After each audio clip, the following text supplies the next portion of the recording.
It's an exciting day. It's obviously it's great to have our guys here. Promoting the league, promoting the program, getting people excited about the season. I think as a coach, for me, it's like you have these things this week that make it real. You had first night, you have media day. These are kind of signals that winter is coming, and that the ball's gonna be tipping up soon. So you just kind of gives you that little bit extra, juice, a little bit extra gas in the tank, and a little more excitement. So you talk about tip-offs coming, season's about to start. That first home game in front of the sold-out house. What are you looking forward to most? I just think getting out there and unveiling, unveiling who we are. Unveiling, how hard we're going to play, how together we're going to be, how competitive.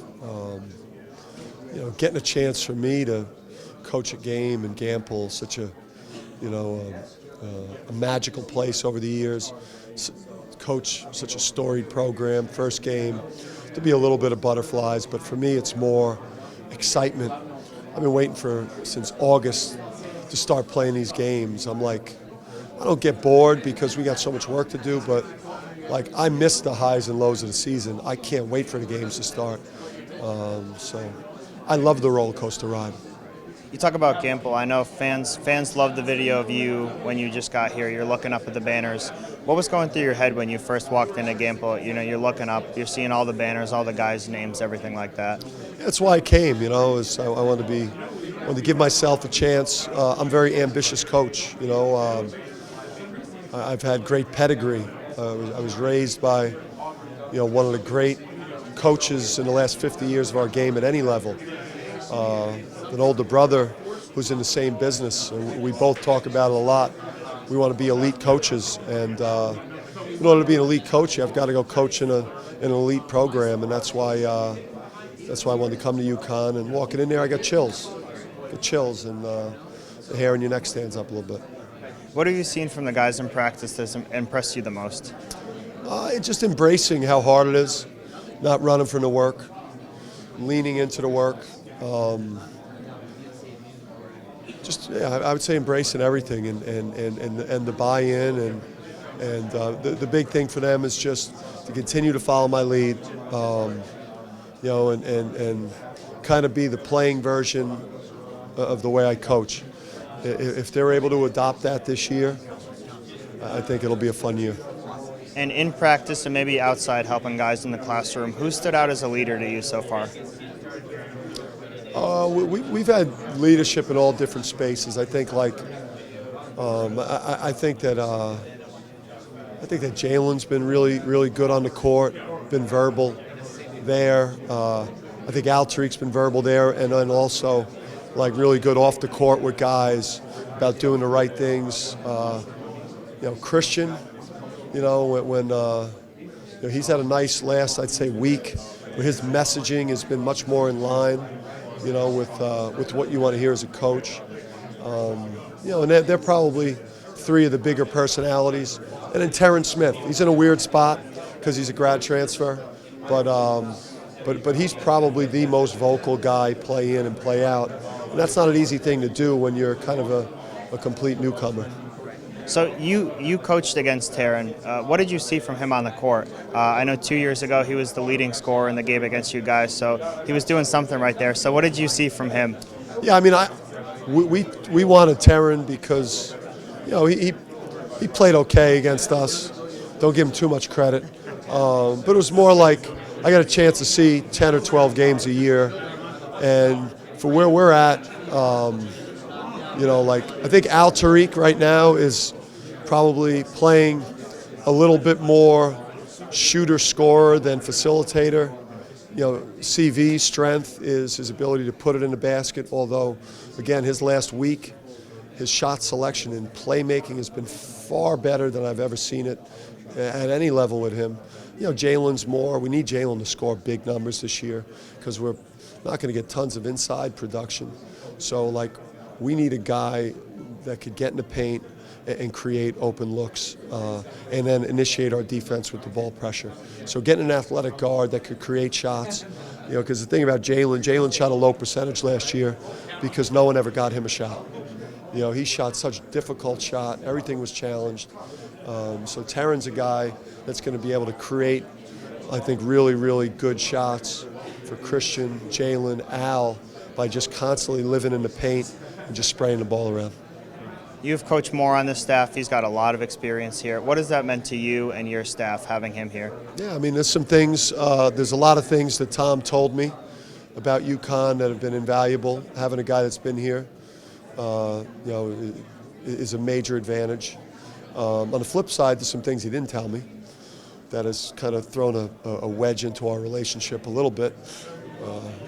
Just kidding. But Tom is, I could coach against Tom. He has recruited my players in high school. He helped me this past year continue to elevate the Rhode Island program. It was the easiest hire I've ever made, was bringing him back to UConn.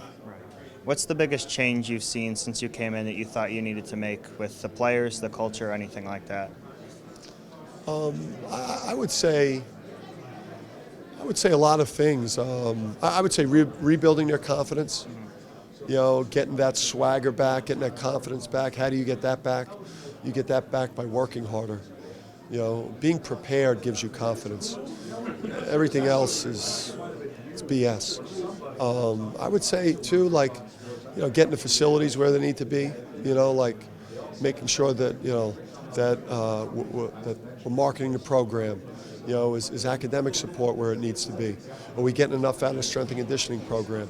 It's literally every aspect of the program you're making sure is at the level that our fans and our school has expectations for. You can't have Final Four or national championship expectations and not have Final Four or national championship facilities or marketing, so or academic support or strength and conditioning. So it's all hand in hand, and if you neglect your program for a year or two, that is a very long time in sports. So. You know, we've got to be, I think, having a progressive mindset as a program, being ahead of the competition in terms of facilities and everything we're doing is a major point of emphasis for us right now, and it's something that we're, you know, scrambling to get right now. You have a great history of turning around Wagner and URI, great success pretty quickly. What are some of the key things that you implemented there that you either have or plan to implement here at UConn? Develop a great relationship with your returning team. Hire great staff, get into that late signing period, bring in a couple guys who can help you in the short term, but really get you focused on the next recruiting class where you could bring in some of your future faces of your program. And then you begin to address the things that need to be fixed in and around the program. So, you know, I've been through this before at the high school level, college level in 2 different stops. I kind of got a little manual on how to do it, because I've been through it a couple times. Which player do you think is going to surprise fans the most this year? Ooh, that's a good one. Ooh, that's a good one.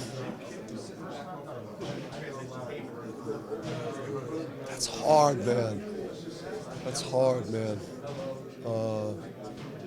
You know what? Maybe I'll take a risk here.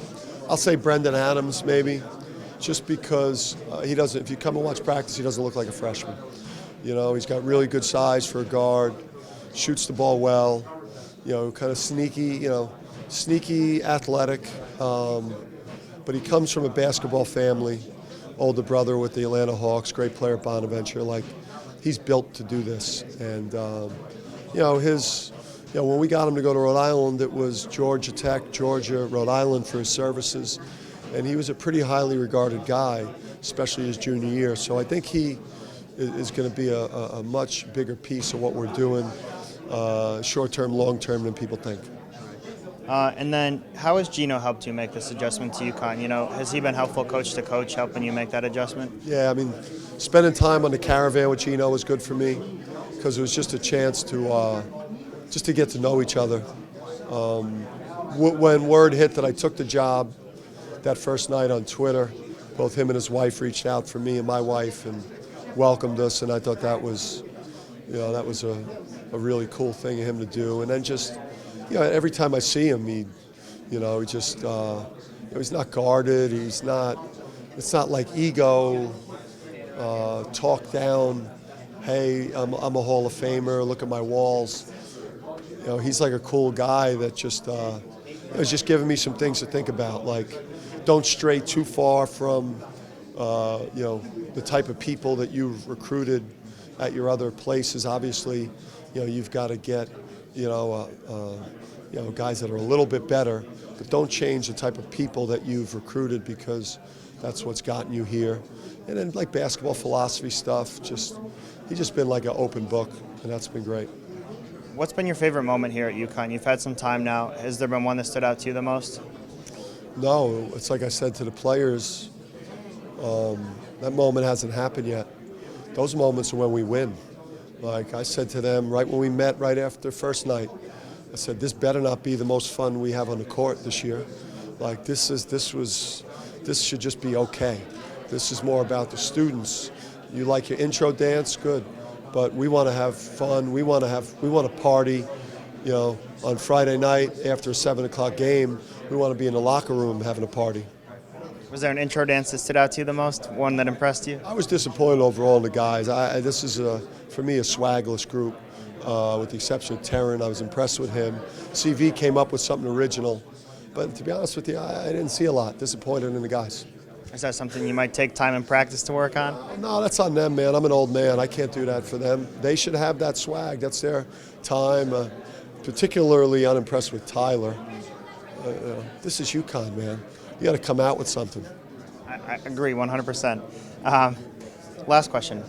What legacy do you want to leave here at UConn? I think when it's all said and done, like that's down the line. Right now, it's like I have big goals as a coach. I'm very ambitious. I want to be an elite coach. So there's that. But really, in terms of UConn legacy or what have you, that'll be written down the line. The day-to-day work right now is so overwhelming, and exciting that you really don't have time to think of anything but the next thing.